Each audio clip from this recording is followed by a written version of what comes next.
Binigyang parangal sa ginanap na 41st Annual Awards ng Fortune Life Insurance Company ang kanilang 72 o 72 top insurance specialists. Isinagawa ang taunang parangal sa Dusit Thani Hotel sa lungsod ng Makati sa talumpati ni Fortune Life President and CEO D. Arnold Cabangon.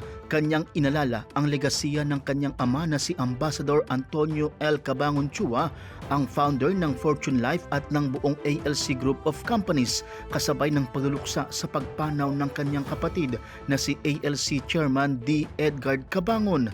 Tonight, as we celebrate excellence, we also pause in remembrance. This March, we honor the legacy of our founder, my father, Ambassador Antonio L. Cabangon Chua, whose vision built the foundation we stand on today. We also mourn the recent passing of my brother, Kuya Edgard, your dad.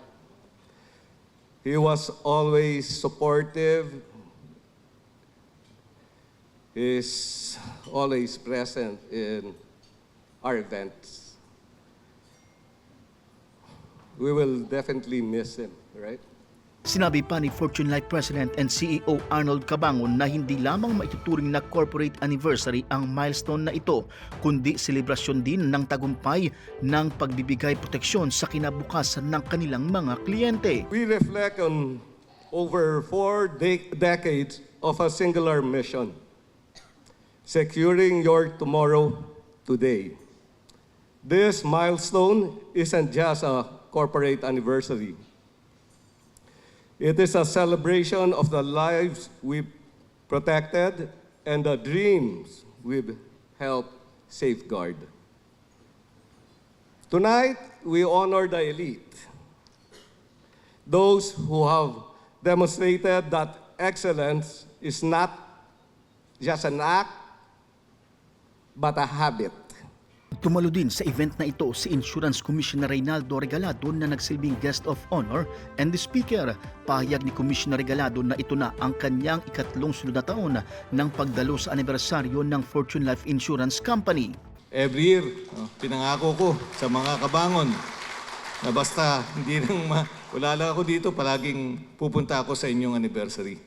So talagang mamaya, ang sabi ko kay Mr. Arnold, ako sigurado kilala ko na ang mga bibigyan ng award kasi taon-taon kami nagkikita dito at nagkakamayan.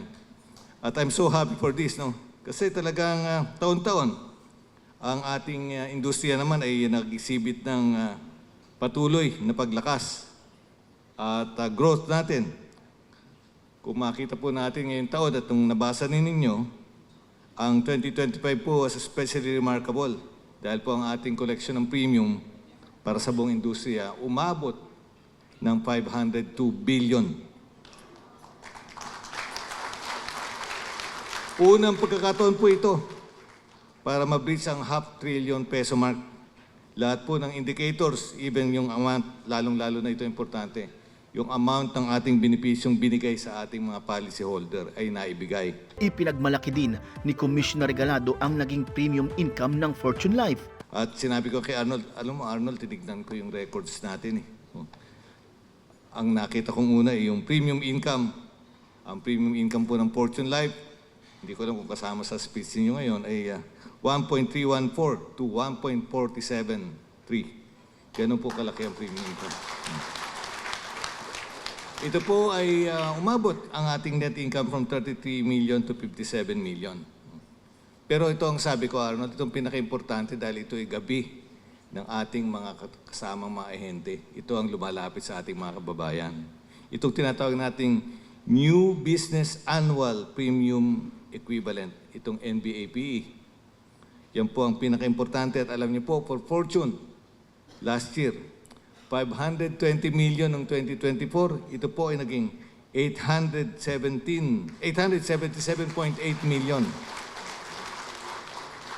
Gusto ko lamang pong ipakita na hindi lang ito tungkol sa benepisyong naibibigay at kundi ito ay tungkol sa kung ano ang ginawa ng ating mga kasama.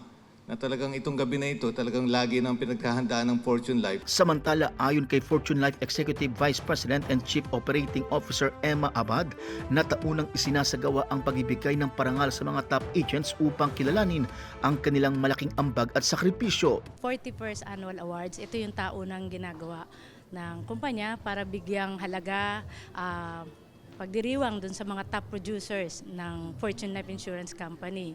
Bali, merong iba-ibang kategorya na ginawa na according sa kanilang production na ibinigay sa kumpanya sa buong taon ng 2025.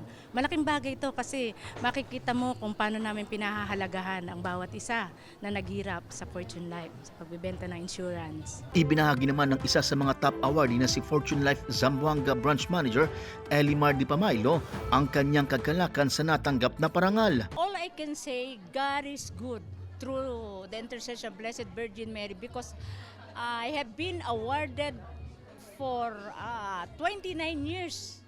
So how blessed I am, but sabi pa nila, you cannot achieve this if you will not experience some mga obstacles.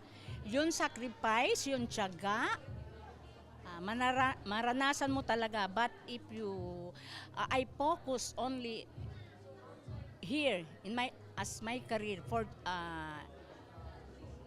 and as an agent. Kasi ganun ako eh. I don't play a role as BM but I play a role like my sales associate agente.